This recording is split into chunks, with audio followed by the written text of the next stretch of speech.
Another game, another bundle of excitement. That's what we're hoping for in this last one, because we had a barn burner and a extreme change of events towards the end in our previous one. So now we get to have another opportunity to chit-chat about two teams, which I think is still going to be a good one, and curious to see if anyone can take down Goliath. That is O3 Splash, as you can get those predictions in, one for WISP, two for O3 Splash, who is on a tear.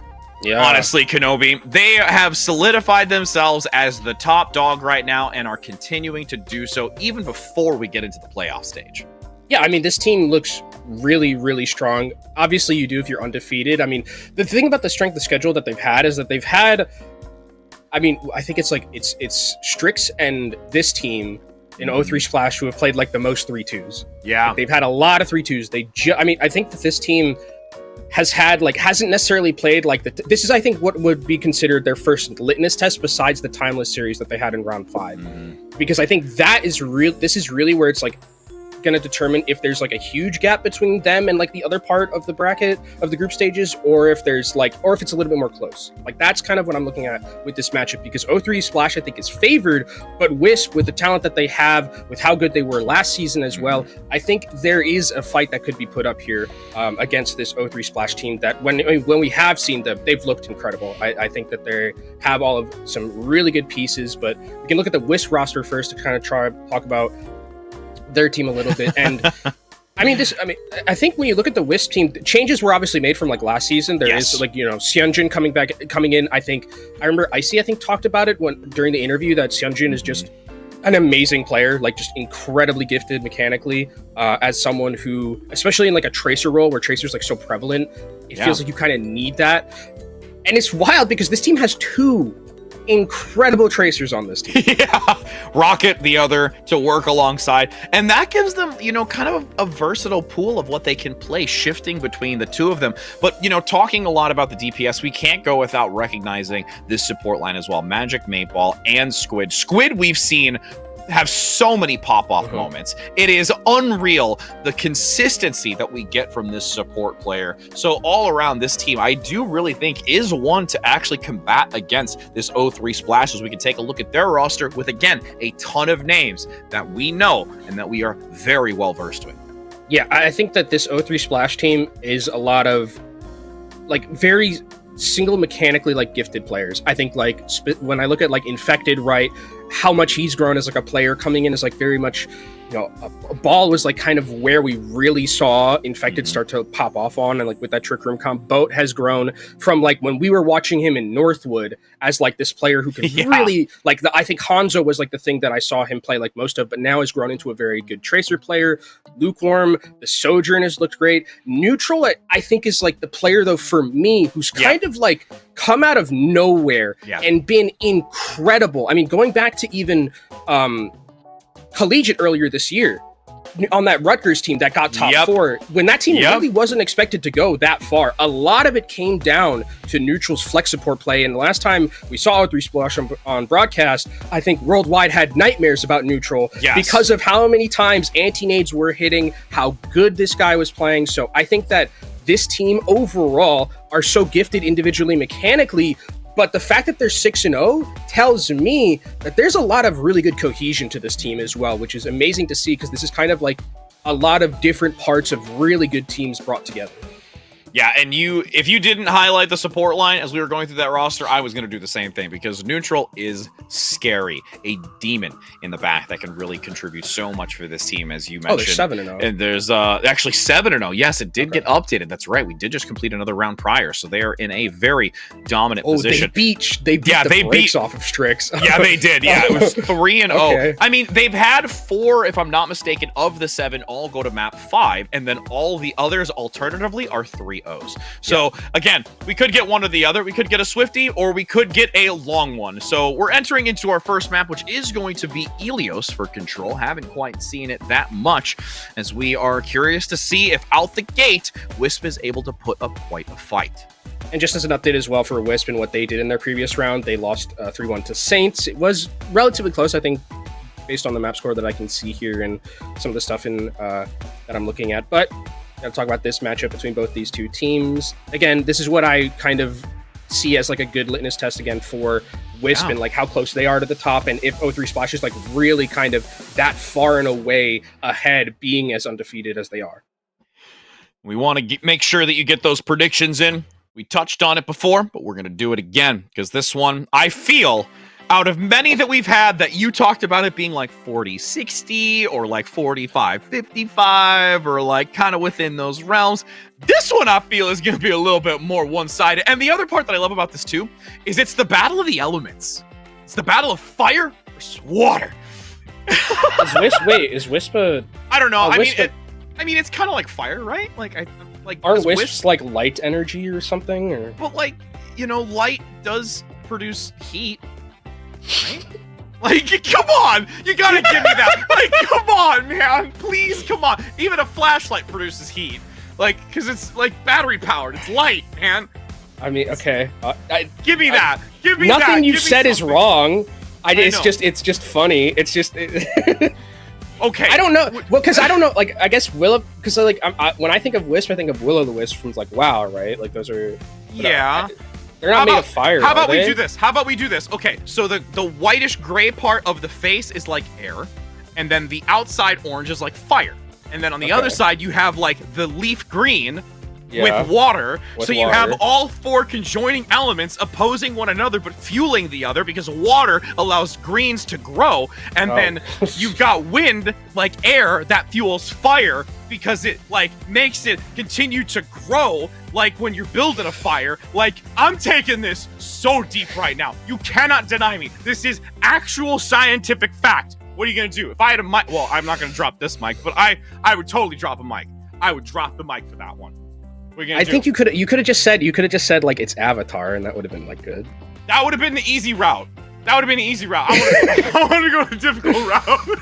I mean, you brought a chair into the broadcast for about 3 seconds of content, right here, so you know what? I respect it. But I think that like this matchup,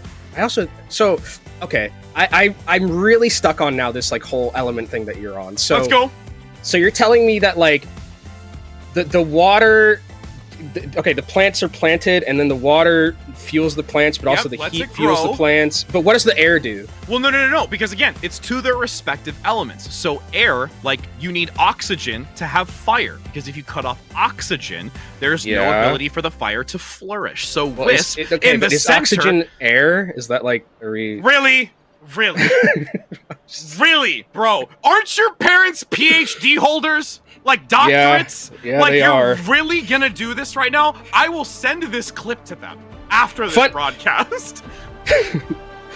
I mean, I should actually probably know, because my mom makes air filters for airplanes. Oh my! All right, that's where we're gonna leave it, because I think Kenobi has just disgraced the family name. No, I'm just kidding. You can never do that. As we've got 15 seconds now to go. Oh, don't be so sure, Rich. I did not take the STEM route that the rest of my family took.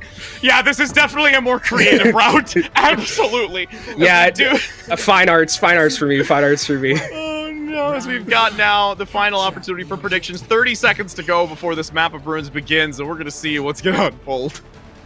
Well, we have the double sniper look, or double flanker look, coming out from WISP here at the start, but Lukewarm is actually on the Ashe, so offering a little more of that long-range potential and utility with the dynamite, but Lukewarm has to play this a little bit carefully, because you don't want to get jumped on by these flankers. You want to, be safe up here on that high ground, and I like the positioning on Infected here, just playing very aggressive to give that space, and a nice ante onto Wisp. That's going to be a secure onto Raker, and I think that's going to be the fight win. Without the Winston, I don't think there's any way Wisp can get into this. Yeah, they can't recover from it. This is going to be O3 Splash playing forward. Nice Bionade to land on a boat, but again, there's nothing to punish it.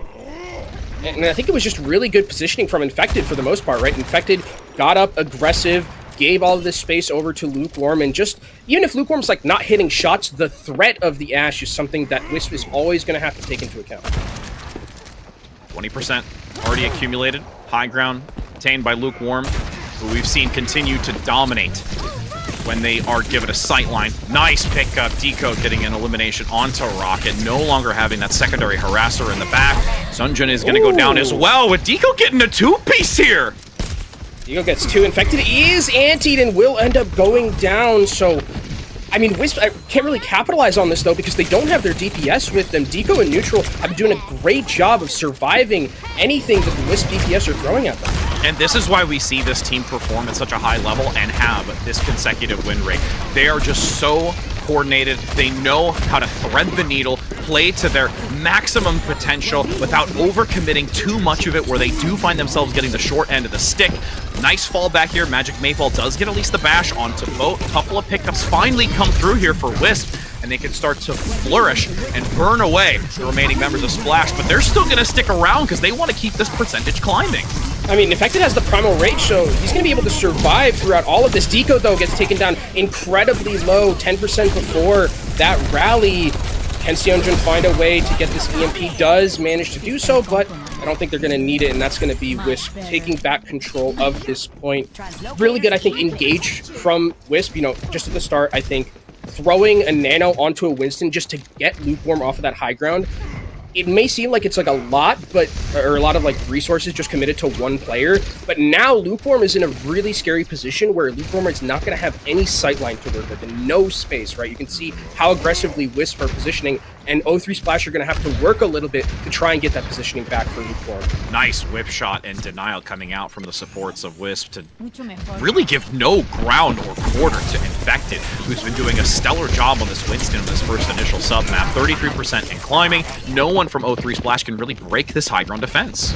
Yeah, I love this positioning as well. And there's the EMP into the backline. Deco obliterated. Same with Neutral. And this has just been a great angle for Wisp to be playing at right now. You can see, I mean, Boat is just trying in the back end to duel it out, but Boat needs to be able to leave.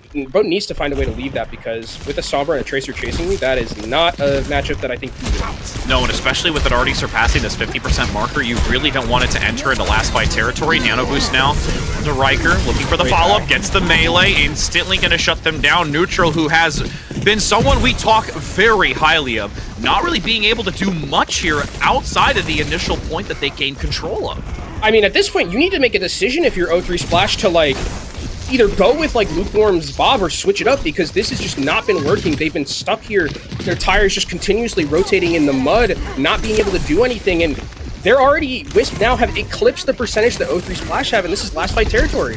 Yep, seeing if they can put some cardboard underneath for traction, or maybe put on the chains, anything of the sort. Another pickup onto Neutral. They know how vital this individual is, and they are constantly getting these supports.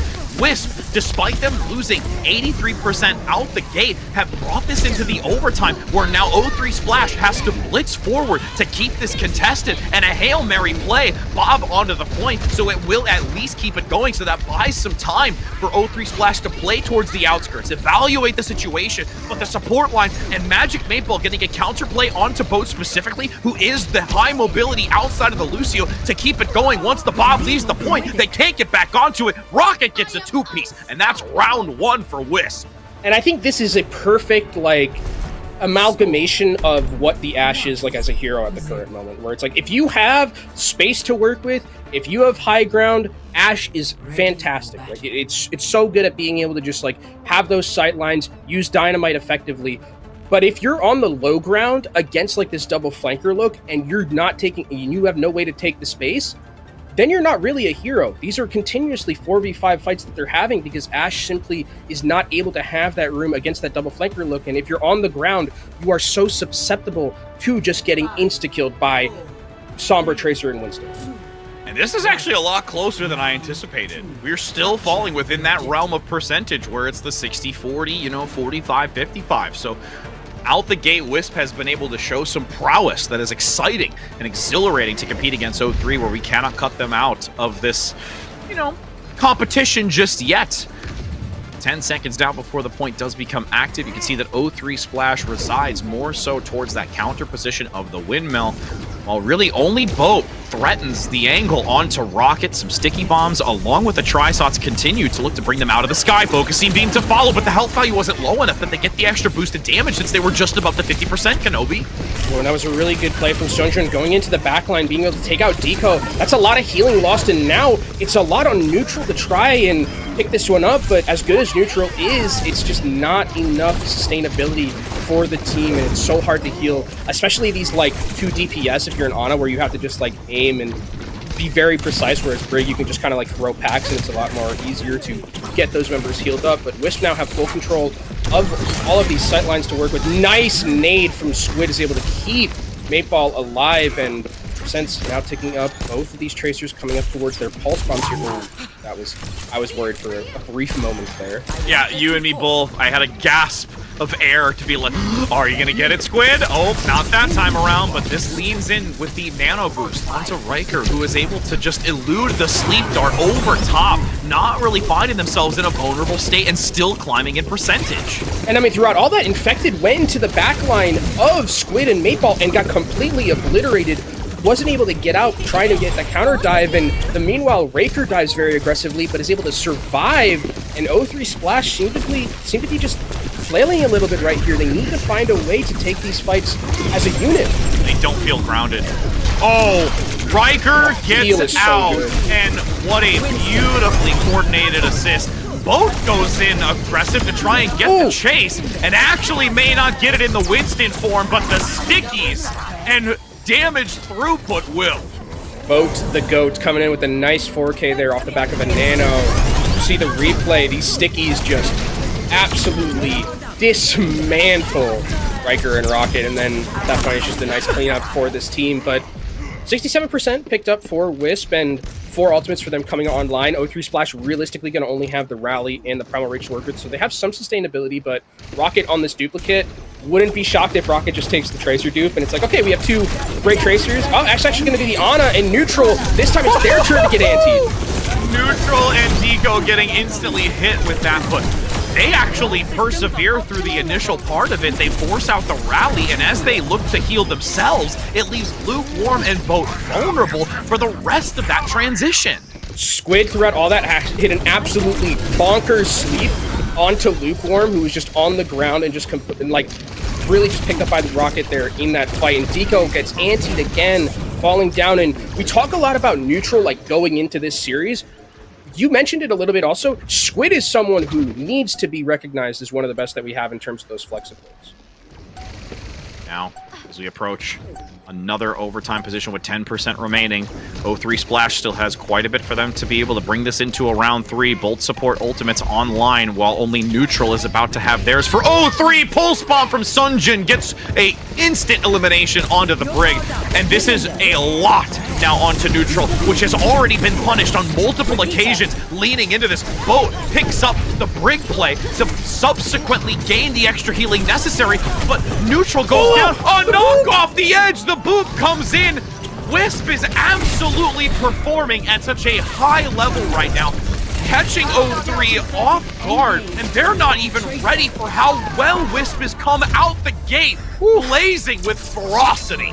Yeah, I mean, blazing. We talked about, the elements. This is Wisp just completely on fire. That performance was amazing from the start. I mean, they had that one moment where Lukewarm got the 83% with the rest of the team having that positioning on Ashe, but it felt like from the moment they got it back on the first submap, and then they got to this submap, they were in control the entire time besides this one boat fight. That was just, exceptionally played from Wisp as an entire unit. The backline for me between Mateball and Squid deserve a ton of credit. Right? Their ability to just survive through a lot of these dives, sometimes even kill Infected when the dives were coming in. That's just incredible support play, and Squid, I think, is someone who is deserving of a lot of praise after what we saw during the match. Yeah, and not only just from the support line giving praise, but their ability to shut down Neutral as often as we were seeing it, and as quickly as it was occurring, is a real hats-off thing, because I guarantee you Wisp has been watching the broadcast, talking about the players, looking at the value that these individuals are bringing, and right here, again, hard focus. We know that we have to stop this Neutral play. Yeah, and I actually thought that during the cast it was Squid who hit the sleep, but it was actually Rocket who hit his own sleep on the Tracer, so that was pretty cool, setting himself up for a nice play at the very end. But I think you're right that there was a lot of focus onto Neutral. I mean, Neutral took a lot of damage during that, only was able to do about 2.5k damage, where Squid was about 5k, so I think that this was a great kind of understanding of where the bread is buttered for a lot of this team on the O3 Splash side.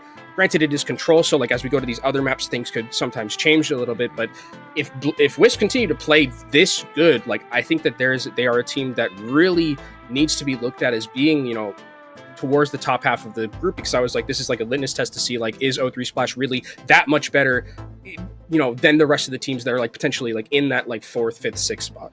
Well, and when you bring that statistic to the forefront of discussion, the thing that I go immediately back to is when they were on Eichenwald during their initial broadcast that we had, where Neutral, if I remember correctly, was in between a 4 to 5k damage ratio, so more than half being cut. Granted, that was on Eichenwald, like we talk about a little bit of differentiation when we come to the maps, but still, when you are not allowing that extra fluidity of damage to come through, the bionades to land, denying the incoming heal, group together members, there's so many different factors, and it was just time and time again that Neutral was not really able to play the game, and on that Runes map most specifically. Yeah, Runes was really hard, I think, for Neutral, because I think there was a lot of really good understanding from like Raker, Rocket, and Seonjin to be able to just like say, oh, there's an Ana right here.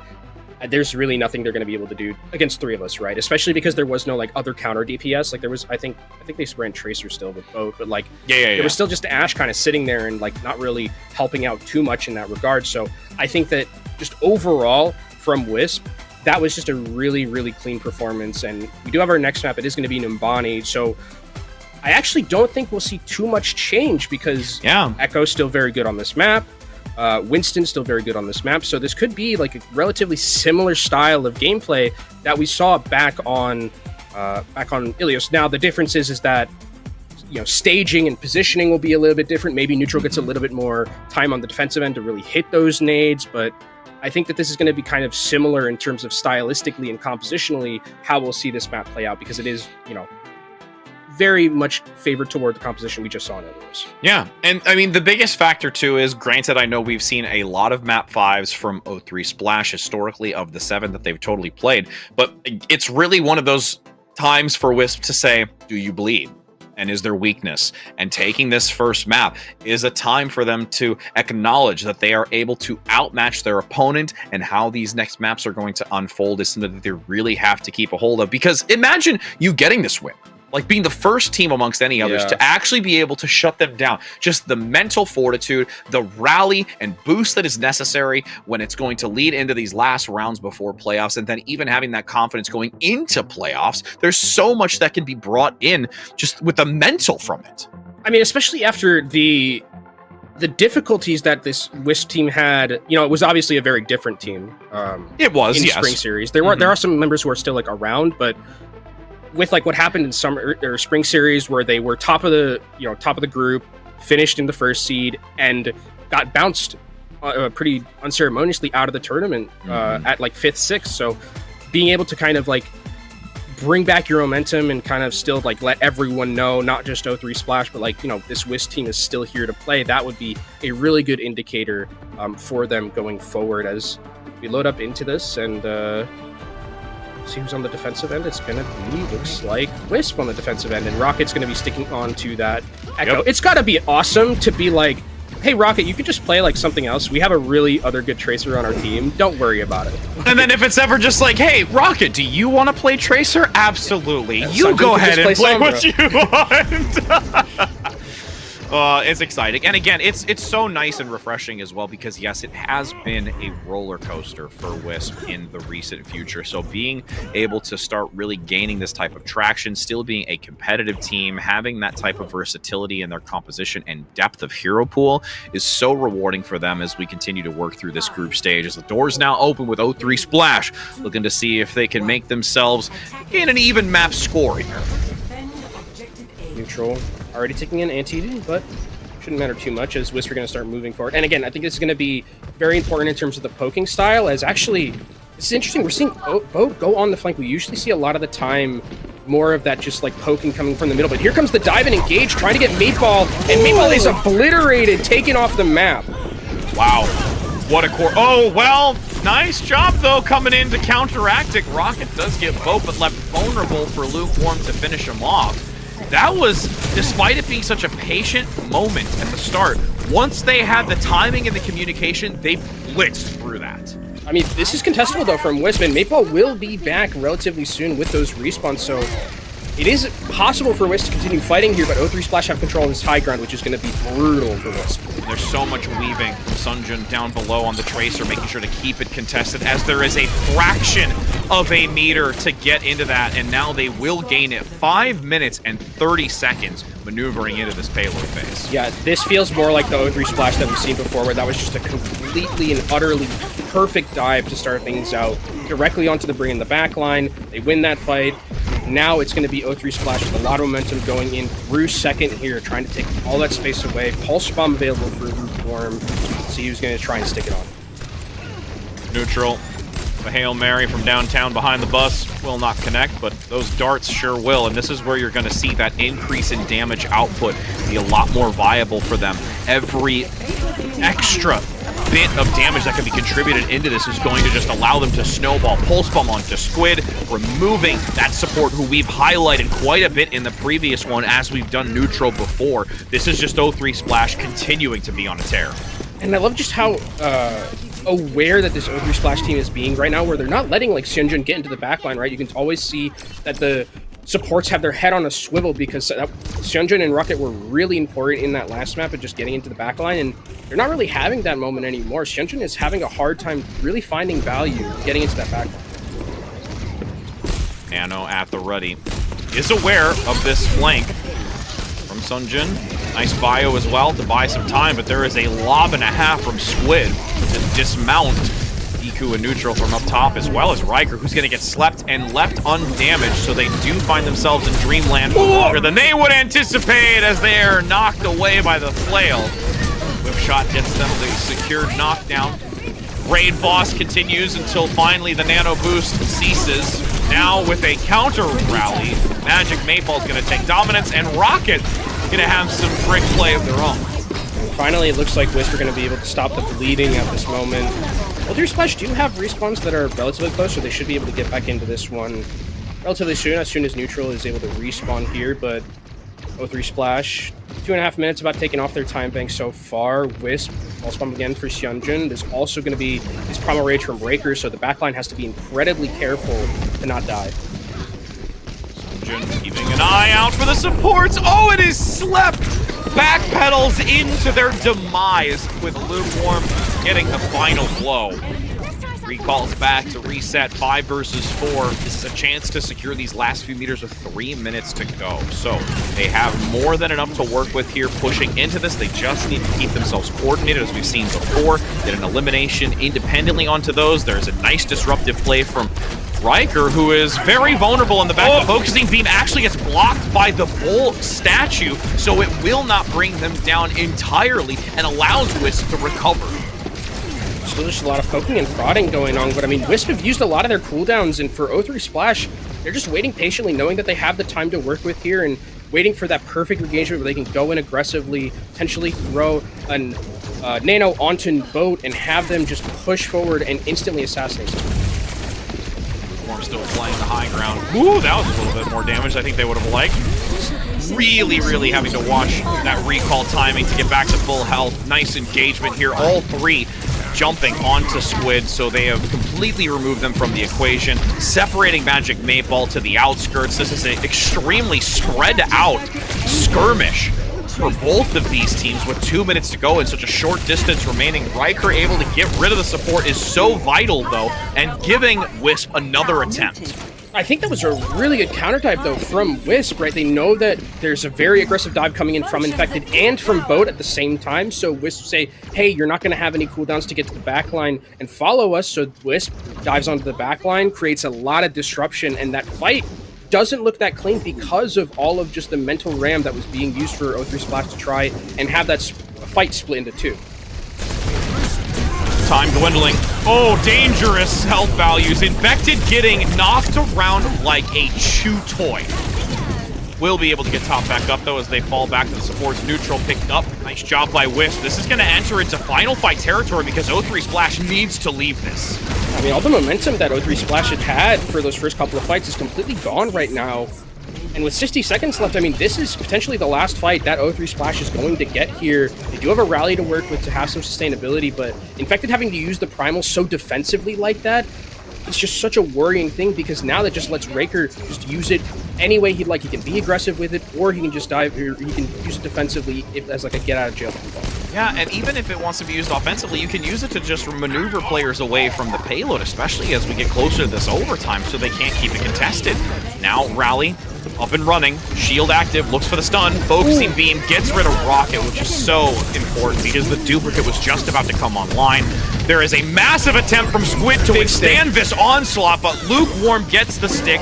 They make the necessary plays to knock down most of WISP. They need to clean up the remaining few so they can guarantee this checkpoint and have a minute and 30 for the home stretch. Really good assassination from Boat there because Rocket was about 3% away from getting duplicate, so Boat takes Rocket completely out of the equation, and then O3 Splash just overwhelms, even through the best of the abilities of Maypal and Squid, who tried their best to stay alive, but it was a perfect false bomb from Lukewarm to negate anything that Rally was going to bring to the table, and you can see Boat again on the flank. They're ready for it. The dive comes in, but it's a 3-man! It was a 3-man, but oh my goodness, that was a massive pickup onto Infected the second that they landed. Oh, are you gonna go again? They're pushing into this. Yeah, Boat still playing aggressively here. They want to gain distance despite losing Infected. I mean, because Raker was taken down so low, they could just push forward aggressively and hold this positioning as much as they want, because now Infected is back. Oh, the duplicate Rocket can't even stay in it for long enough to gain any value with it on this other support. So now, Boat has to work with just the standard build. This focusing beam, again, Infected just eluding the focusing beam, so it's not going to reach that extra damage as it drops below the 50%, but Squid and Sunjin able to recover, make sure they eliminate Infected, and force back for 20 seconds. And they need to get these stagger picks as well to guarantee no full contention. Yeah, Deco going down is a big deal. They need to, like, there's no way that O3 Splash can lose any more members here. They need to find a way to get them out, especially now that Deco's going to be respawned, and Boat just desperately kind of going over to this Sombra at the very end. Boat getting tanked down extremely low, but actually Maypal somehow falls instead. That's a window of opportunity here for O3 Splash. Magic Maypal, again, does have the rally coming up shortly. Mini Pack going to be consumed by Infected to top them up as quickly as possible for re-entry. Boat and Infected get 2. They might be able to do this in the overtime, despite it being the recovery rate by WISP on the defense. And Ricker's not gonna, I mean, Ricker can maybe respawn in Primal Rage in time to get back onto this one. Hyunjin might also can triple blink to proc the overtime and stay on it until they can get all these members back. Maypal has to use the rally just to get out of spawn. Infected. Oh, they're going to be able to get the Primal active, juggling them back, but Riker will respond in kind, getting some juggles, but not nearly as effective as Infected. Wow, that was a tongue twister, as now we go back to the center position. The bubble is there, keeping the payload in tune as you have a Boat EMP locking down the remaining members of WISP, and in the dire moments with every last breath, they focus down WISP. This spawn advantage will help WISP, but even with the decoys and the last moment swaps, it is not enough to deny the completion for O3 Splash.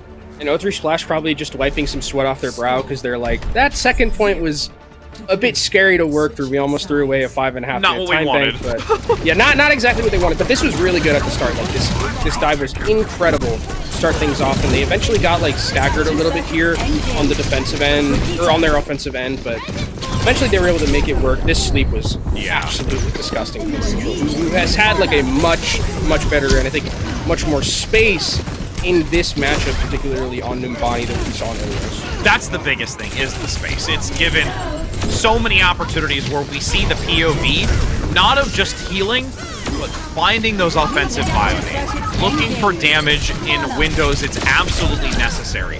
And it really, in the grand scale of things, starts to really balloon and gain so much more in the overarching objective that O3 Splash needs to have against WISP. We'll see if there are any changes. Already we can see a difference in the defensive end. Lukewarm going to be on that Ashe, so not opting in this team for the Echo on the defensive end, which, I mean, the thing about the Ashe is that Ashe on the defensive end works really well because you can, you know, have this high ground to play around, you have long-range sightlines, you also just kind of can guarantee yourself to hit dynamites in these, like, very enclosed choke areas. But the thing is that you lose a lot of the burst potential that the Echo has, but in the same light, you still also get to pressure down the Echo. So Rocket is going to have to be wary that there is an Ashe there, and if I play a little bit too over-aggressive, I can get my head taken. Yep, and will be punished. Lukewarm down below, not opting for the high ground position just yet. Decent couple of shots out the gate. Rapid fire onto Riker, who has been covered by the bubble for the time being, but a great whip shot to knock them out of it, leaving them more vulnerable. Reposition as well from the coach gun to keep them into the corner, since the jump isn't available yet until they can finally get up to the high ground, but they don't land up top. Rocket gets 1-on-2 infected. WISP, despite it being a little bit disjointed, actually still capitalize on this and completely eradicate O3 Splash from the position. It was a great nade from Squid, just directly onto Infected as Infected was diving in, and I mean, it feels like both these teams just didn't want to defend first. They're like, we'll just skip this one, just go right to second, start fighting over there. As O3 Splash, they do have the members, though, to kind of hold at this corner if they so decide to do that, which I think they would probably like to. It would be very scary if they kind of just let all this space go for free, so they're going to start posturing here, and this is a great position still for that Ashe to get value in this enclosed area where Diamonds can get through. And Squid really keeping that angle to contest against neutral. Squid, that health bar looking real low for a hot minute, but Boat and Sunjin getting a 1-for-1 trade. Aggressive bio nades. They've made a lot of space for themselves by WISP. I mean, Infected has died twice on this defense, and it's because of just great antis from Squid, right? It feels like this is a concerted effort from WISP to really focus down that main tank and then just completely negate the value for Lukewarm to get any space whatsoever, because you need the tank to be able to do that as the nano comes in, and this is not looking pretty with that anti. No. Big sleep. That is absolutely necessary to get them out and recover before any further damage can be done. Rocket taking a flanking angle and goes for a second on that pick as Riker up front causing more dismay. Actually, getting very dangerously low. Needs to be careful here. Regroup back into this towards the point, having just over a meter still to go with 4 minutes. If they can capitalize on this, that would be massive for a time bank, but they get stifled once again. I mean, it's back and forth here, but O3 Splash have the closer respawn, so WISP cannot just keep, trading these 1-for-1s. They need to find picks quickly, and you can see they're just still trying to hold as best as they can. Sunjin coming up so close towards a pulse bomb. They unleash it. In this moment, they do a triple dash. That goes, unfortunately, not on the mark. Between the three of the trifecta. Under a meter. Oh, what a bionate onto 2. Squid. Nope, sorry. Boat saw that there was blood in the water, and Squid, unfortunately, was the target. Consumed. Nice counterplay as well from Boat. O3 Splash, hold on again. And now finally, O3 Splash are going to be able to take this positioning back. WISP have to retreat with not a lot of ultimates in their back pocket as well, so they're going to have to play these fights a little bit more slowly here. I think what they're probably going to try and do is wait for Duplicate, wait for a Nano as well coming in from Squid, and that's when they're probably going to try and take that positioning back, because now Lukewarm is set up on this high ground, and it is going to be very difficult, especially when Mateball gets pulse bombed like that, to get into that back line, and now that's just more time taken off the clock, and O3 Splash going to push this advantage a little bit. Riker holding here for as long as possible just to get some chip damage to generate towards the ultimate as the healers top them. Oh no, Riker! Oh, that was so dangerous. Neutral getting picked up on the opposing side, though. High risk, high reward plays. Nice coach shot to deny it, but the sticky bombs actually still land as they digress back, so WISP have an opening. I mean, they do, and especially with Infected down, Rocket is just taking names right now, and it's just a lonely Boat trying to see if he's going to be able to bring this one back, but no way, no how. And WISP, 4 minutes in their time bank running through third. And remember, Rich, if they get this with more than a minute, it's only drawable for O3 Splash. Would you say that a lonely boat is like a rowboat? Yeah. Like okay. Canoe. Yeah, Canoe is also lonely. Canoe's also good. Okay, okay. Or a paddle boat. Oh no, but that you have 2 people in a paddle boat. Never mind. That's a little different. Well, I love my attention span. Any boat with one person is technically a lonely boat. It's true. This is very true. Because you do see Tri-Shot coming in onto Infected, who's still maintained in the high ground. A massive time bank to work with as Sunjin looks for the stick. We saw it once onto Magic Mateball, and now we're going to see it onto Deco. Diving forward, Rocket with a double Winston play. Riker Rocket duo with 3 minutes and 10, but there's a flanking angle from Boat, who actually gets both supports. Infected is also back there as well, so I think that they don't have the supports to be able to sustain here. Riker needs to actually get out, because I don't think you want to stay here and just have to use the Primal Rage in a situation where you don't really need to. Now you can come back in, you've taken down Boat, respawns are closer for O3 Splash, and you have to have your supports if you're going to take this fight. Focusing beam able to eliminate Boat, but they have a fast action way to get back into this. Bob going to be thrown into this as well as the... Oh, what a... They damaged them, though. They brought him back into it. WISP has actually forced out a couple of great ultimates, but now it's only Deco that they have to worry about. Watching the outskirts, Riker diving in, shield active onto the point. So dangerously low, but the Primal Rage comes out just in time before the Bash can land. The sleep in the corner, neutral again, being that consistent player to deny this juggle, but unfortunately they're locked into the corner. The shutdown comes through. It's now the focus on the Deco. It is a cleanup from Sunjin, and with this 5 meters remaining, they are in a prime position to end this with time. Double pulse bomb though from Boat. They are full sail ahead, saying, I'm not done yet. Can they swing this for moments longer? It buys enough for Infected to get back into it, and the adjustment now comes in from Lukewarm onto the Reaper, who has the reposition, the close proximity play. The Moira also adjusted with neutral for this generation, and the Suzu available to them. Influxing the healing on the front as Riker goes down. The supports can't keep him up, and a minute and 35. WISP fall back again. What an unreal clutch from Boat. I mean, this looked like only drawable from O3 Splash to now looking like it's possibly winnable for them in this scenario, especially because Neutral has gone over to the Kiriko and now is pretty close towards a Kachuni Rush, and Kachuni Rush is a very good ultimate at the very end right here, but Rocket gonna come back in on the flank looking for an assassination, has the duplicate. Just needs to get those last couple of picks for the ultimate to be available. It's online. Rocket now chasing down. They need to generate this pulse bomb fast enough so that they can unleash it onto the opponent. The chip damage is there. Can they find it? The nano across the way onto Riker to guarantee this Primal Rage to become active when necessary. Sunjin gets neutral. The Kitsune Rush is active, but it's already falling flat because they are cleaning up with the DPS line, and Riker just raging fists from hell to knock them away. O3 Splash is unable to touch, and they now have a minute and 37 seconds for WISP on their attacking side.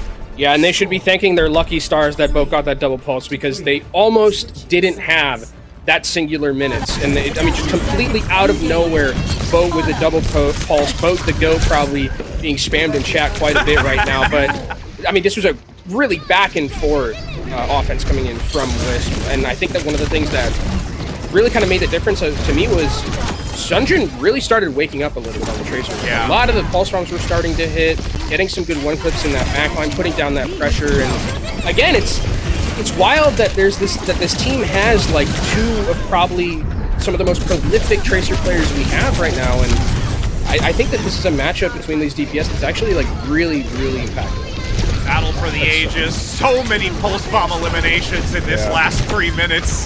The tail end of it.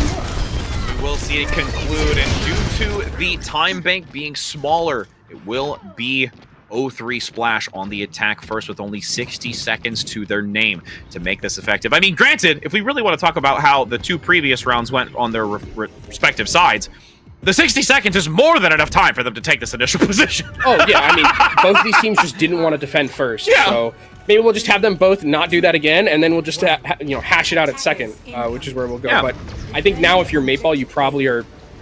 You've got to be aware at this point that there was going to be that flank, so you can't just posture back in that area, and you can see probably Boat knows that as well. That's disastrous. Wow. I mean, absolutely disastrous. Squid.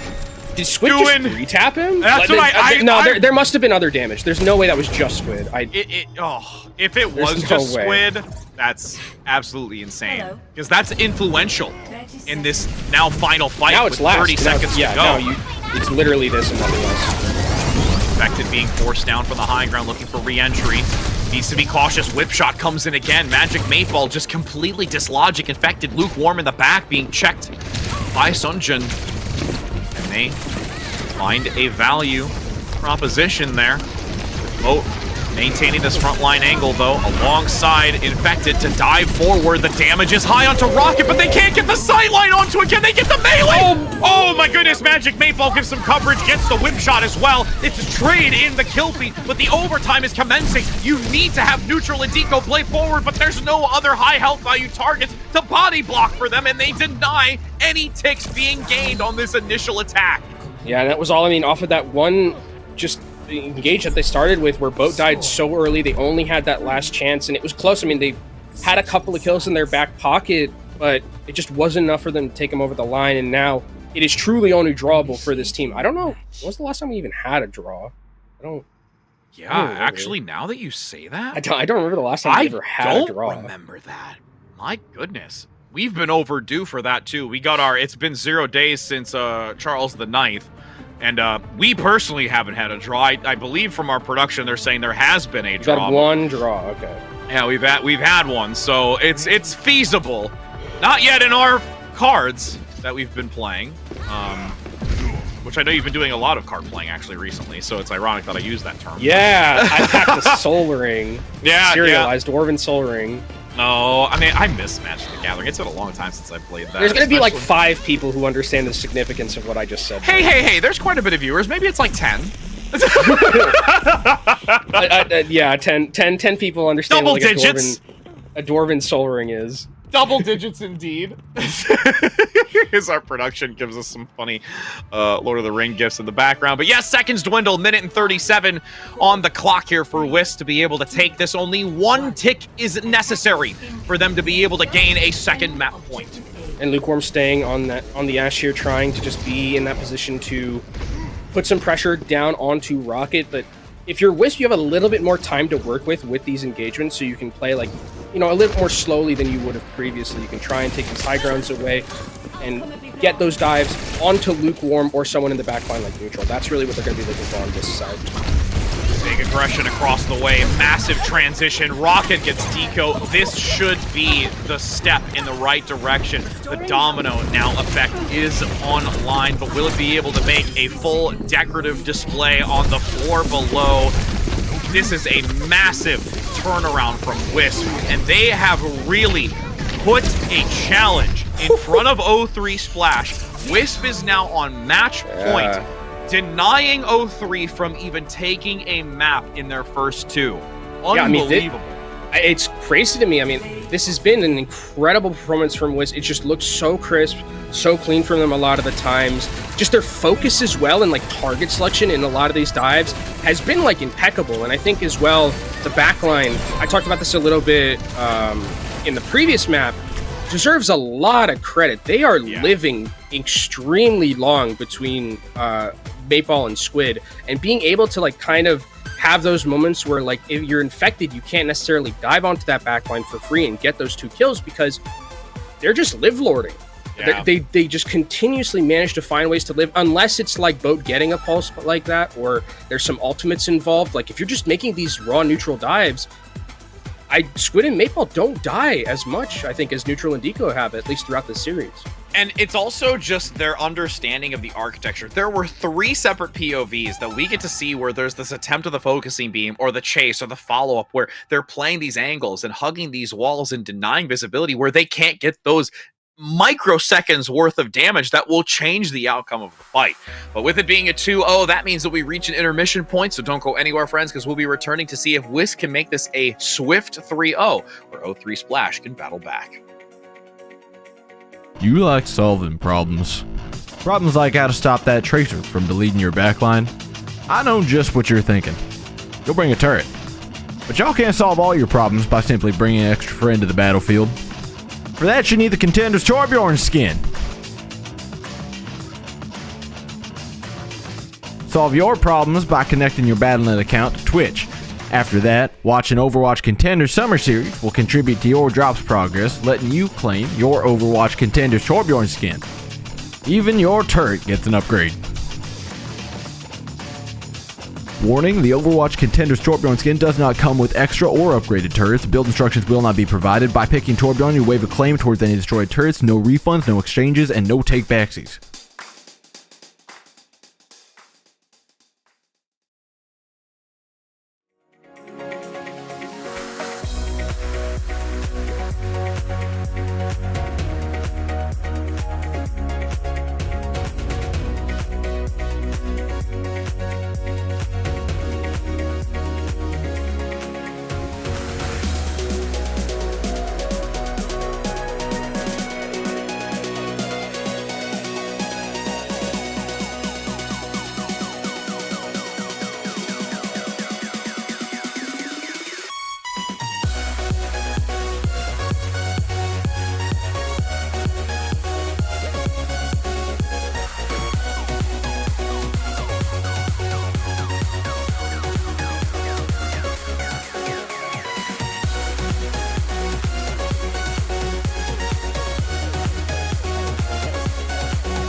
So we've found ourselves in a bit of an interesting storyline today. We all thought O3 Splash would just continue on their reign of tyranny, able to just dominate over their opponents, but today we see that the elements have been stacked against them, and we do see WISP at a 2-0 score right now, Kenobi, and we've even got a more interesting dynamic is in what map we're going to next. Yeah, it's Circuit Royale where we're going to be starting things off here resuming things, I guess, but this is a map that's always interesting to me because it is so unlike any other map that we have. Yeah, it really is. To the point where it's like you need to like play a certain comp and a certain set of heroes, or you just lose. Like it's just not going to be fun. And when I talk about those specific heroes, it's Sigma is the biggest one. It's like you need to play Sigma here, and probably need to play Widowmaker and Hanzo, and then like Zenbap. Like those are like that's like the comp, it feels like, for this map in particular. We get to really change the dynamic of compositions for the last few broadcasts that we've had. And again, with that being said, going to this map specifically, that means none other than some substitutes coming in, and one specifically that we all know and love when it comes to O3 Splash, the one that lives here, that resides within a box hidden in the depths of these walls somewhere. It is Cowman. People were saying he lives in a box in Monaco. Wasn't that the joke? That was the joke, right? Didn't his dad say that he just lives there in like some box on a corner? Dad's watching. Poor Cowman, bro. He's just surrounded by all that wealth and he's just living in a box, man. I took my shoes off, so I'm helping him. Okay. Yeah. Bringing in. I forgot that we did that bit in Collegiate, but I think that this is obviously like what we expected going into this, right? Cowman's going to come in, play the Sigma. It's his best hero, I think, at this point. But we also have swaps for WISP because they're going to switch things up as well. It's going to be Icy coming into that lineup as well. This is something that we saw, I think, previously on broadcast. They brought in Icy to play. I don't know if it was on this map, but Icy definitely did play in another map. I believe it was. I believe it was also somewhat Diva, if I'm not mistaken. Yeah, and probably what it was, but it's Icy coming in, Choppers coming in, so bring in that long-range hit scan potential. And then our boy Neb. Neb coming in. I think Neb is probably here for BAP. If I had to take a gander, I think Neb is here for BAP, because that is what I would consider to be Neb's best hero as well. So do you still have the sleeve? Do you still have the sleeve from Neb? Oh yeah, I do have the Fisher sleeve. It's somewhere in my closet, but I think this is a map again where it's like always where you have to make a lot of changes because it's very like hero specific in terms of like how you get success on this map. So we'll be seeing a very different look probably from both of these teams that'll be completely devoid of like what we saw in the last two matches. Because the last two matches, it was very much the similar Echo Dive with the Tracer. Maybe potentially you see Tracer on a map like this, but I think it just is always better off to be like double long range hit scan and then the rest of the composition with like the BAP Zen and then the Sigma. That's usually the bread and butter of a comp or of a map like this, and it'll change kind of the style of like how these two teams have been playing because it's a lot more slow on a map like this where it's like very much double sniper range. And when you do take down the tempo and the speed and slow it a little bit, I think that's really a great opportunity for O3 Splash to start to think about how they want to do this moving forward, because they have a reverse sweep in their eyes. They do not want to have a loss here, since it is already a match point position for WISP, as we are going to be entering in onto this. It is bright and sunny today. It is not going to be the dark, dreary moonlight, even though it does, well, I take that back. It's not really dreary here. It's more like the nightlife kind of scene in this map specifically. I didn't think it was dreary. I would love to have been in Monaco at night. I'm always thinking of like King's Row, because that one's always kind of like dreary and like a little rainy and like, because there's literally no sun there, and it's not in the map pool, so like I have to remember that. I mean, that sounds more like a comment on England rather than King's Row. Yeah, because it's like 80%. Oh, look at that! Our prod picture-in-picture, sunny days ahead. I love you all so much. I like this one so much more when it's at night. I think night aesthetic is always cool. This looks fine. It's okay. Just badmouth our producers being able to get a picture-in-picture of the sun. That's fine. No, it's... Watch, the next time we're here at night, we're gonna see a moonlit picture-in-picture clip. That'd be hype. That would. I'm down. If I have to, BM my producers for that, I'm down. as we do have O3 Splash on the defense first boat. I really am interested to see how this Genji play is going to work out, because we got to see some Genji play yesterday by King, which was fantastic. And I think the thing about this that's interesting to me is to bring out the Genji is that it doesn't necessarily have like the same type of like long range damage, but oh boy, if Boat like gets onto like one of the backliners, they're dead. Like Chopper doesn't get to survive if Boat ever gets into that backline. And it also does offer a little bit more of that spam potential, but the thing that O3 Splash do have to be really worried about is just the raw pick potential, right? If they step out of line once between a Hanzo and a Widowmaker, you could just evaporate and the fight's over. Well, yeah, because when it comes to Lukewarm, there is still some charge-up potential. They need time to get to that rail shot, whereas with the Widowmaker and the Hanzo, it is instantaneous. And Boat goes down by Neb, mind you, with the Discord Orb hyper-focusing that. And you have Wisp on this attack completely taking control.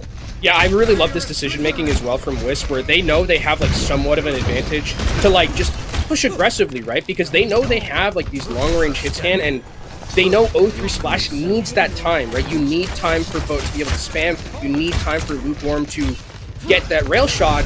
And Wisp were just saying, I'm just going to throw my shield in front of you, and you're not going to be able to do anything. So this is really good heads-up play from Wisp to start things off, and now they have a very significant time bank moving forward into second. Chopper still playing their angles extremely well, not over-aggressing forward to leave themselves vulnerable, and getting even just these body shots onto Cowman, bringing their health value low. Dragon Strike across the center. Nice recognition of the backline flanker so that they are not completely unchecked nor communicated amongst the comms. 450 up the ramp. If they can... Oh, what a shot onto neutral. And that is the real potential that Chopper can bring on this Widow. And that's one of the things I love about this combination of the Widowmaker and of the Hanzo is that, like, Sonic Arrow with the combination of the Widowmaker just being able to see easily. Like, that Cowman gets obliterated right here. I mean, Deco's probably going to go down as well, and this is just an absolute annihilation coming in from Wisp. This is a masterclass. It really feels that way. It's weird because, again, this is an O3 Splash team who is 7-0. Absolutely, like, they've been kind of not really rolling because they had a lot of map 5s, but I didn't even expect it to be this bad. Yeah, it feels like it's a combination of things. Wisp is absolutely playing phenomenally, and then it's also O3 Splash, I feel, just playing disjointed. So it's like you see both ends of the spectrum here really coming to a head, and there's no real way that O3 Splash can just gain their bearings.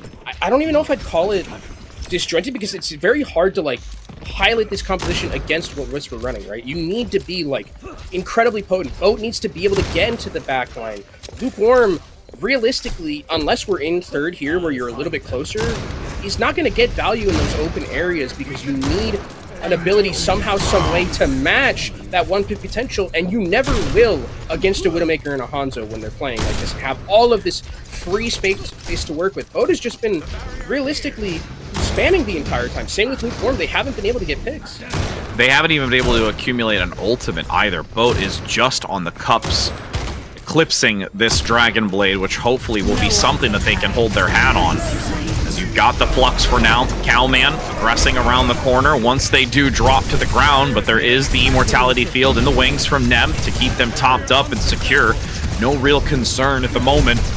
And Icy waiting to unleash theirs as they peek this corner. If they can get a couple of ultimates out, both DPS are down, and this is a moment of recovery for O3 Splash. Yeah, now, I mean, this is something that, like, this composition now is going to start, like, being a lot better at, right? It's in these enclosed areas when you have not as much space to work with as these, like, double long-range hit scan. Boat can, you know, dash in aggressively, find a pick. Lukewarm's going to have an easier time charging up those rail shots, and with the DPS ultimates that they have, they should be able to win maybe 1 or 2 more fights off of that one, so this is really where they have to make their stand and stop the bleeding, right? They do have, like, a very hard defense to make with 4 minutes, but it's not impossible. Yeah, dialing up their effectiveness is vital. They attempt... Ooh, Icy attempts to rotate around the shield there to deny the accretion from landing, but gets completely blown to bits. It's a big boulder indeed. So now they go back to spawn.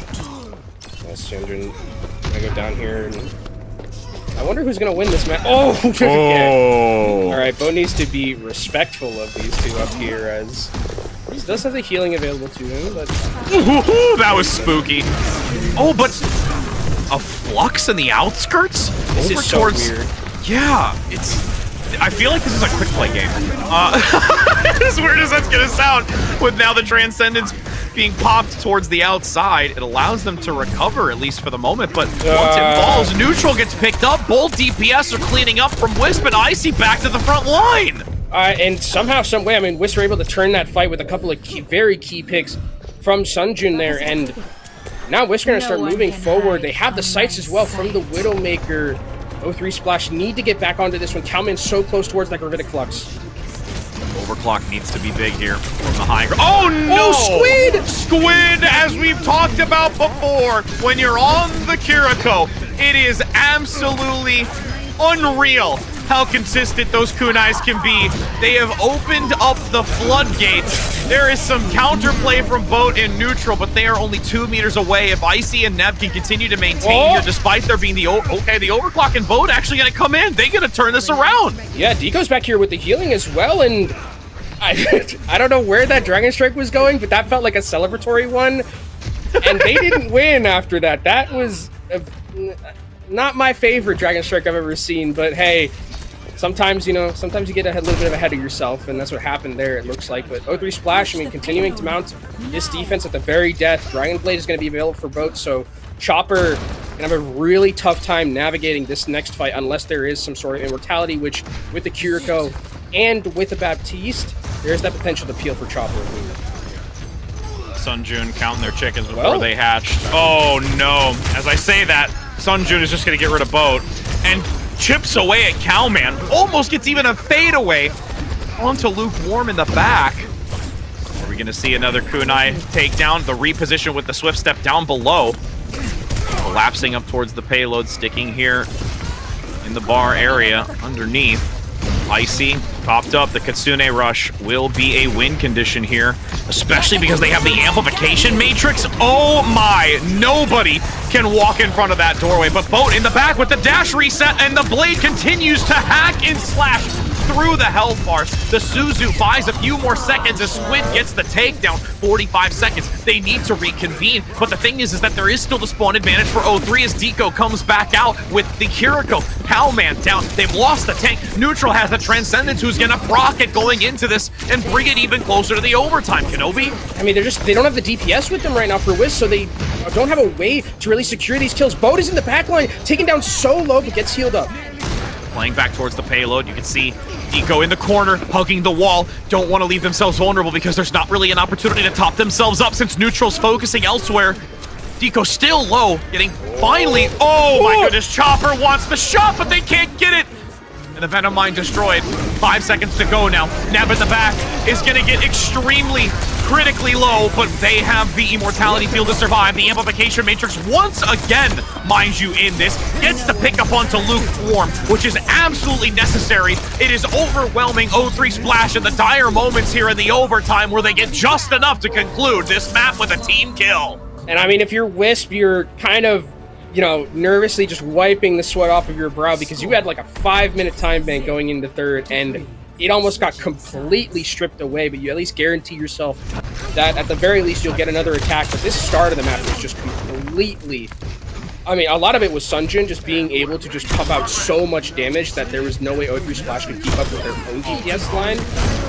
And then once we got to like third, like, yeah, the Genji started to get a lot better, the Sojourn started to get a lot better. Excuse me? Right? That was insane, that shot from Chopper right there. Yeah. And you can just see, I mean, again, I have to give credit to 0-3 Splash. They did reduce a significant time bank off of Wisp towards the tail end of it. A little bit of like blunder plays as well from Wisp getting overconfident, but you know, all things considered, still managing to complete. Now on the defense, 0-3 Splash, liking that they might want to take a little bit more of this Hanzo into the mix, going with the Shimada brothers specifically to try and counteract on the attack. Let's see. I mean, if you're Wisp, I don't think there's really like a need to like change anything up. I think if you're 0-3 Splash, the difficulty thing here is that like Boat doesn't. I think that like you can play the Genji still, and I think it's effective. But again, it's very hard to pilot in these like first 2 points of the map because it is just so open, and you are just really just trying to spam as much as you can. I like that Lukewarm though is on the Hanzo because I think that offers a little bit more of congestion to that long range than something like the Sojourn, where it was very much you wanted to brawl and try and take out the tank. But now Lukewarm has some sort of potential to be able to get one-shots like Wisp do. We'll see if they'll able to find just as much value. Chopper gets bodied by one, but still able to fall back behind the statue alongside Sunjun. Nice volleys coming in as well on the back line from neutral. Lukewarm gets the pick and the second. It's all right. It's a 1v2 now when it comes to those one-shot potential players, and that's going to give a massive opening for space to be accrued. And I just like this so much more. I love the decision-making and the adjustment that's been made here from O3 Splash. They're going to be able to take first here if they can secure a couple more of these kills. But actually, Bo does go down. Both supports are still here from Wisp, and they have not capped yet. It's a complete disaster. Oh, my lord. Chopper and Sunjun come in fists blazing after they got taken down from Lukewarm. Yeah, I think they just, I think O3 Splash just got a little bit too overconfident there. Yeah, they wanted to like push the pedal to the metal, but they didn't have this fight secure win. Boat, I think, saw that like there was a very low member, but they weren't able to execute that kill, and now all of that good work that they did taking all that space is going to have to be reset here, and reset even more as neutral ends up going down. And now you're significantly behind if you're O3 Splash in terms of that Transcendence, which makes it more difficult. Boat's going to go down, and the pick potential here from Wisp is just doing absolutely wonders. The amount of bandwidth that Boat has to have to try and manage both of them, because Chopper, you can see them looking at with the deflect, and then just to the side of it, Sunjun gets more arrows the second it drops. So it's just constantly having to understand where those two positions are, even if it's not a vast difference between the two of them.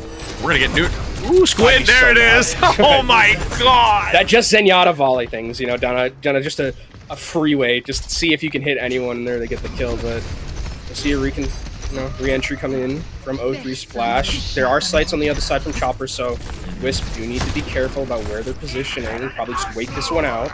And you can see the outline there for neutral, and Chopper's just waiting for them to step out into the open. And neutral's just like, fam, I'm waiting this one out. All right, Flux now in the back. Does get bolt supports. Oh, and the pickup before they get into the immortality field is so critical. Lukewarm finds Chopper. Sunjun, though, still alive. And there's a nice return Flux, which the immortality field has been active. Amplification Matrix. Oh, this is going to be extremely challenging, but Cowman going down by Neb is really helpful for Wisp defensively. Buying enough time for them to stack up once again with only 60 seconds to go, Kenobi.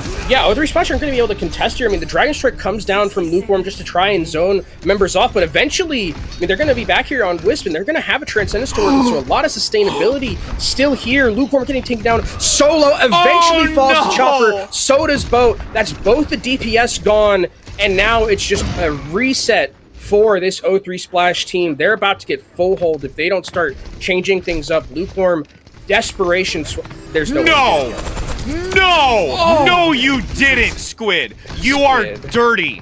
You're dirtier than the ink that you use defensively against Predators. Like, let's not even talk about it. I can't believe that. That's a great shot. And I mean, Squid still has Transcendence, so Boat's going to come in here with the Dragon Blade, and it's just going to get completely negated by all of this healing that the Transcendence is going to bring to the table. 10 seconds now to go. Final moments to see if Wisp is able to lock O3 Splash out, making it a massive shift for their confidence, and you've got the Transcendence to come out from Squid, holding on to this Chopper, looking for sights, can't quite get the shot because the wall came up in time. Now, 1-for-1, Squid and Never down. Lukewarm has been able to step up, something that they've needed for a while now. The Hanzo had its value, but the Widow coming in clutch right now on the high ground. The stairway just popping off right now, and a rolling boil. I mean, that's one way to try and bring this one back. Lukewarm with 3 absolutely clutch kills at the very end. They're taking down both supports, just completely turn that fight around, especially getting Squid after that Transcendence was over, and O3 Splash are given a new lease on life here, start moving through second. They have an Ant Matrix to work. They also have that Gravitic Flux in their back pocket, so this is a snowballable potential for them, and with Lukewarm playing as well as he is, I think if on the other side you're Chopper and Sunjun, you have to be careful. Oh, the Flux. Oh no, Sunjun gets picked up by Deco. They find the angle. and free firing before they hit the ground. Amplification Matrix to counter. WISP. Oh, Squid is dead. Boat comes in on the Tracer and now has that backline harassed, and there's really nothing for Squid to do when they had so much focused attention through the Amplification Matrix to heal them through the damage. I mean, they're also just in this kind of tiny corner right here, just waiting potentially for them to go, as here comes Ant Matrix, and that's going to be a lot of incoming damage. No. Icy's shield is being deleted. The Kinetic Grasp will take them. Oh, just through the rock. I don't even need to see it. It's Deco coming in with a triple kill and neutral to top it off. I mean, I would be kicking myself if I'm WISP now that I have to play this part of the map, because now it becomes a lot even scarier for the WISP team, because this is where O3 Splash's composition is going to get a lot more value. Like, there's going to be the Tracer in this enclosed area. Pulse bombs should be very easy to hit. You can use that mobility to go on the flanks and basically just make Chopper's life completely miserable. As you can see, Squid has actually gone over to the Kiriko just to offer another form of immortality, but also offer that mobility to get away, because the Zenyatta would not be able to survive against like this coming onslaught. I mean, also just the pick potential too. I mean, we've seen Squid able to get these couple of picks with those kunai so effectively across the map, as we've already seen with the volleys from the Zenyatta. 2 minutes now, underneath, Boat sticking close. Will look for an angle, gets rid of the immortality field. Neb is low, but will get assistance. Nice job by Squid. Lukewarm finds a shot again here. Chopper able to come back tenfold and finds Lukewarm flanking around the pool. You were looking to put your feet in the water, but unfortunately you shouldn't have taken a dip in the pool. Oh, and I mean, Deco's just waiting here, potentially trying to find some picks at the very end, but Chopper finally gets another one, and a minute and 30 seconds left for O3 Splash to try and take us to a map 4. They do have a Gerda Flux, they do have a Transcendence to work with. Those are going to be very key ultimates coming up in this next fight. It's not impossible, especially with Lukewarm starting to heat up a little bit here, but Chopper also, after that 3K, matching mano-a-mano. No one wants to enter into the window just yet to combat against Lukewarm, who's had some very dominant picks. The payload is actually still moving a little bit closer, since you have Cowman sticking close. Chopper finds Lukewarm again this time, and it was a probably more engaging duel than we saw when they were running around the pool. Chopper just gonna fall back for the moment and keep this. Watching out for the side though, as an accretion comes in addition from WISP. Yeah, Neutral needs to get out, actually. If Neutral ends up dying, that's going to be disastrous for the team. And they actually know they're chasing Neutral. Are they going to get the sightline onto it? Neutral backpedaling into the scope of Chopper, but the shield is there from Cowman to deny any pickups. Looking for the grapple up top, playing off the slant. Neutral, ooh, gonna fall back. Lukewarm gets it. Chopper, so fixated on the support, leaves an opening for Lukewarm. Now, down the center sight lines, a flux into the corner. The Kinetic Grasp will hold on and keep them going as the Kitsune rush from the defensive side. The Pulse Bomb is denied. Beautiful timing from the Immortality Field of Neb. This is the final moments where O3 Splash might just find their first loss over the course of the entire group stage, with WISP being the one to hit them in the kidney and bring them to their knees. Lukewarm going back in for the sidelines. Neutral sticking close, looking for the shots onto the backline. Harassment from the Tracer plate. Sunjun gets the shutdown. Squid follows in suit as well. Gets the kunai I talked about earlier. WISP has managed to actually take not only a victory away from O3 Splash, but in a fashion that I don't think anyone was ready for. Very, very convincing. And now the rest of NA becomes incredibly interesting, because this O3 Splash team was 7-0 going into this round, and they have been absolutely plastered by this WISP team in a 3-0. WISP looked absolutely incredible against one of the best teams that we have in NA, and I think that this is a team that people need to start looking out for, because we had them last season, top of the leaderboard for a lot of this, but now with some additions that they made, Sunjun coming in looking incredible, Squid and Neb and Mateball also like bringing a lot to the table. I think that like this team, like a lot of the other teams that we talked about who weren't O3 Splash in that like top 4, top 5, they can make very deep playoff runs. Yes, absolutely.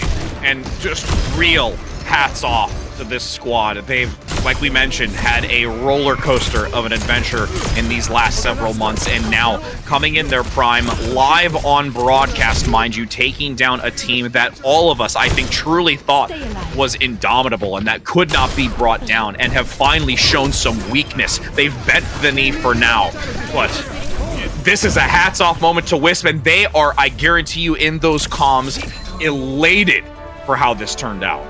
Yeah, I think that it's definitely a good momentum booster for them, to beat a team who, granted, strength of schedule does matter a little bit in terms of who this team has been playing in O3 Splash, and but they are still 7-0, right? And just beating a team who has not been beaten yet, that just has to feel good for a WISP side that has gone through some tries and tribulations recently. So hats off to WISP for a good 3-0 victory in O3 Splash. I mean, for them, it's now about how do they continue going forward, because they still have a lot of very tough opponents left in their group stages, right? They still have to play Saints, they still have to play Good Boys, they still have to play Pip. There is a lot of incredibly difficult matches up ahead for this O3 Splash team.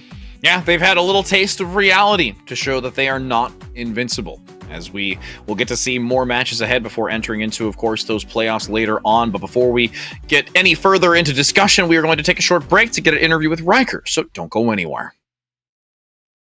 Oh, hello, Fancy meeting you here. It's so nice to see ya. Are you ready to survive the wastelands? Then you'll need to bring your shotgun, your axe, and of course, your knife for your sharp wit, if you get my drift. Hey, whoa. Hold on there. Don't forget to pick up your Overwatch Contenders Junker Queen skin. Yeah, gearing up is as easy as connecting your Battle.net account to Twitch. And after that, watching the Overwatch Contender Summer Series will contribute to your drop progression, letting you claim your own wasteland-ready Overwatch Contenders Junker Queen skin. Oh, that's right. It's time to rampage. Now, get out there and slay with the Overwatch Contenders Junker Queen skin. Okay, take care now. See you in chat.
We return for an amazing opportunity to speak with one of the members here from WISP who just put on a performance in a half and found themselves able to take down the massive beast that is O3 Splash. We have Riker with us, my friend. The floor is yours. Tell me, how are you feeling?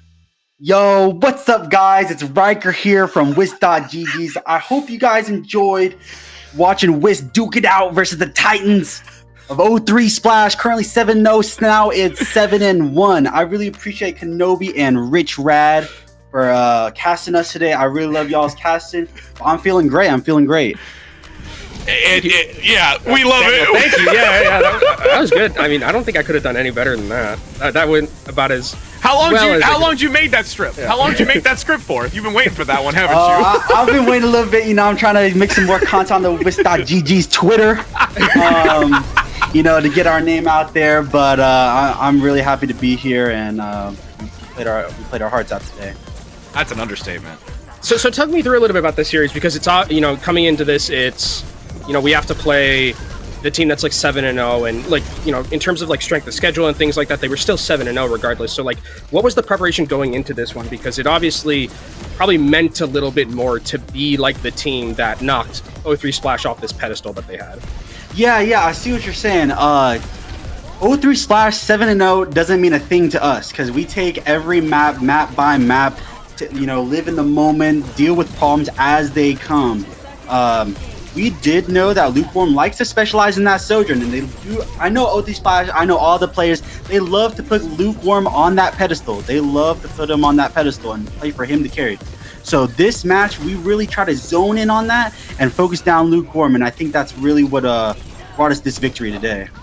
So with the focus onto Lukewarm, the other thing that me and Kenobi, were really highlighting was the support line in addition. Like, your team as a whole was playing so stellar, but there's been always just this looming fear from a lot of teams in what neutral and the support line from O3 Splash has been able to do just as a whole to bring down a lot of their opponents. But you guys really from WISP didn't allow that to hinder you at all. Was there any kind of recognition for their support line as well to try and take value in Squid competing against them directly?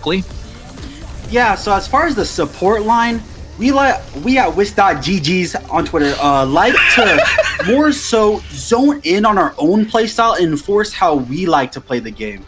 The whole series, O3 Splash, we know what they're gonna do. They're playing our game, and especially with our massive 8-man roster, we cover every single hero known to man. There are no gaps in our hero pools. We can play any comp anywhere.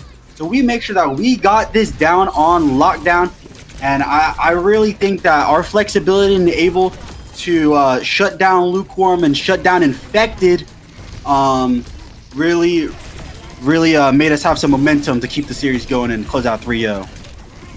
So for you specifically, I guess with like the compositions and like the playstyle that you're running, is there anything that like you do in particular in terms of like communication as a team, right? Because I think a lot of the time in this current meta, there's a lot of like counter diving, but from what you're saying, it's like a lot of the time it's you guys being the ones who like are aggressive, because it showed in this match, right? It felt like a lot of the times you were the ones who were going first. Is there anyone who's like making those calls? Is it you because you're the Winston and like you want to go in aggressively? Like, how does that comm structure work between the team?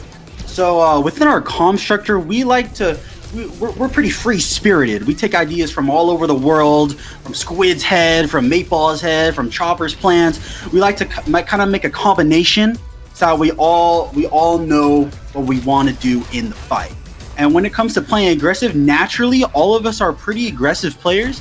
So dictating that tempo, shutting down Lukewarm, flanking, all these things, all the combination of these things. So, we at WISP.GG's, we really like to have a fusion of different play styles and what we want to do. So we try to play very flexible in that regard. So now that you've been able to, work your way through this and get yourself into a position to take down such a massive team, what is your mentality going forward? I know you say it's like every match, every, game in and of itself, like moment by moment. What is it that you're going to do to continue elevating yourself and as a team to make playoffs and play even more formidably? Yeah. So we actually do have a plan to, win it all and bring it home. So it all starts off with, scrimming a lot. We got like 2 blocks here, 2 blocks there, triple block here, triple block there.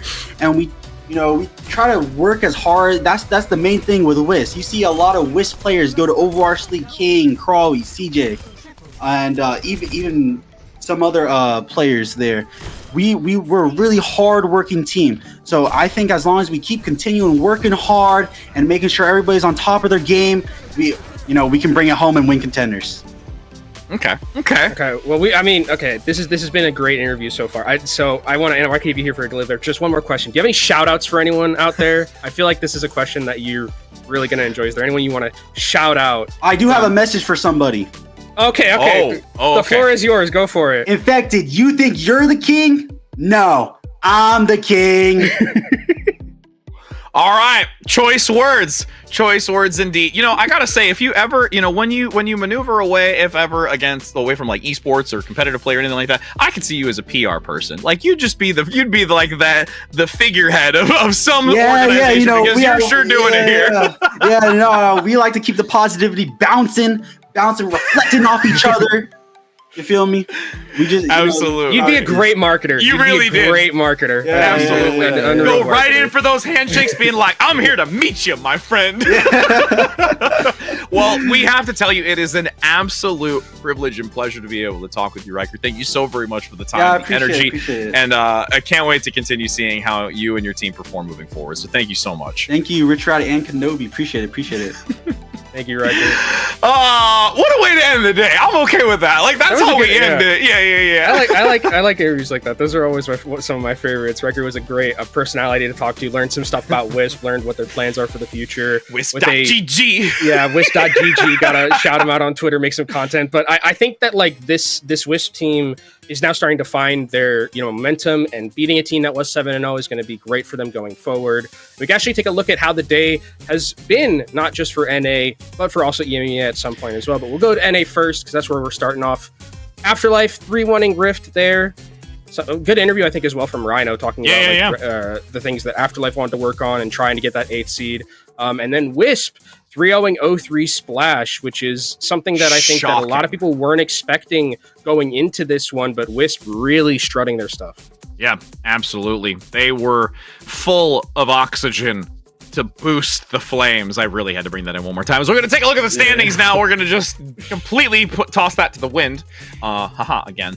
With O3 Splash still being in that number 1 seed, but having their first loss listed. And I mean, there's a lot of shifting going on. It's wild how this is adjusted since what we saw. Yeah, this is not really what I was expecting. I mean, Timeless has taken a free fall from like where they were. They were in the top 5, and they lost 3-0 to Pip. They lost 3-0 to Amplify. They lost 3-0 to Afterlife too. So Afterlife, a lot of momentum, feeling probably extremely good. But look after at a win like that. But look at Amplify. Amplify skyrocketed up themselves. I mean, when I was talking about earlier, where it's like there's like 6 teams, 5 teams that I think can like compete for like this like middle of the pack. Now, I mean, look at this. There's like from 7-1. I mean, like I think 7-1, 6-1. And 5-3 probably are guaranteed to go through more so than anything else. But like 4-4, 4-4, 3-4, 3-5, even Rift at 2-6. Like those are all teams that still can fight for. It felt like it was just for like that bottom 8th seed, but now I'm like 6th through 10th is a possible just complete switch up. Yeah. It's crazy to see how much shifting around we've had as we will conclude today's broadcast, but we do want to inform you of when the next one is in hand, as we do have it be on July 24th, which is going to be Monday of next week. So only 6 days away, not that far ahead. So you make sure you pencil that into your schedules. It will be Saint versus O3 Splash, a moment where I think all of us can say this is redemption round for O3 Splash after what they had happen today. And then it's followed up by another, I think, really good one. WISP able to now take this, carry it into that, and then now how Amplified's going to play again, since they've managed to move themselves up 3 places in the standings. So this day also going to be, I think, a really good one. Yeah, I mean, it's the last week, so I mean, if the stakes were high this week, they're even going to be higher next week, where it's a lot of just like deciding the seeding, especially with how clumped up that middle of the pack is, if like which teams are going to make playoffs, which teams aren't going to be making playoffs. So a lot to play for in those last 2 days. We also have EMEA as well coming in. You have Raspberry Racers versus my, I guess, home team, Team Peps. Vive la France, but like Vive la France. Team Peps got to shout them out for my French heritage, and then O4 Dash, another expansion of the O2 Blast O3 Splash pipeline, is going to be playing up against Ataraxia. And that's going to be, again, I think still really great showings as we can take a look at the standings here where a lot are residing. No shocker here. Wow, and at Twisted least, Minds is 8-0. You know, I got to say, at least there's a team that keeps that record because 0-3 Splash, you know, had a little bit of moments today. So who would have thought gonna, Twisted Minds would be undefeated? I would have never. Absolutely. They are a very, very strong team. Yeah, it's one of those teams where you just kind of awe at from like a distance and just recognize the caliber of players and just organization that they have all around just within esports as a competitive team. But with that being said, again, we are towards the end of the broadcast for today. Hopefully you got all the drops that you would like, and consistently using that hashtag OWPTP2023 always allows us to keep you in tune with the not only support of this, but also just giving your feedback. So Kenobi, we can call it for now. We'll look to see you all next week. So take care, happy gaming, and until then, my friends. You like solving problems. Problems like how to stop that tracer from deleting your backline. I know just what you're thinking. Go bring a turret. But y'all can't solve all your problems by simply bringing an extra friend to the battlefield.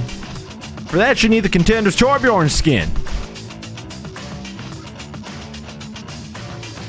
Solve your problems by connecting your Battle.net account to Twitch.